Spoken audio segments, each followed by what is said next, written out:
Agar qiz bolani otasi yoki onasi bo'lsangiz, qizingizga o'rgatishingiz mumkin bo'lgan eng muhim narsa bu yo'q deyishni o'rgatish. Yo'q deyishni yoshligidan o'rgatishingiz kerak.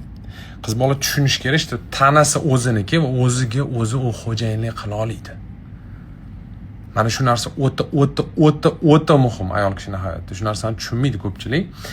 Yoshligidan ham agar bir kishini qo'liga borgisi kelmayaptimi, bermang, majburlamang, miyasiga ustanov ko'rib qo'yasiz. Men bu miyani shu narsaga o'rgatasiz-ki, bo'ldi, men o'zimga o'zim xo'jayinmas ekanman. Meni hech qanaqa nima deydi, anaqam yo'q ekan, xohishim yo'q ekan, irodam yo'q ekan degan narsani kuchsiz bitta shaxs shakllantirasiz, tamom. Men anaqa tomi ketgan feministlar haqida gapirmayman, unaqa nima joyida emas ayol tarbiyalash kerak emas, yo'q. Adekvatniy yaxshi qiz haqida gap ketyapti, lekin masala nimada? Yo'q deyishni o'rganmasa, o'zining chegarasini bilmasa, ishoning, hayot o'ta og'ir bo'ladi. O'ziga turmush o'rtoq tanlash jarayoni, turmushi ham og'ir bo'ladi, boshqa munosabatlari ham dahshatli darajada og'irlikda kechadi. Mana shu narsani yoshligidan o'rgatishingiz kerak. Shunaqa gaplar. Sog' bo'ling, omon bo'ling. Men rivojlantiring, paka.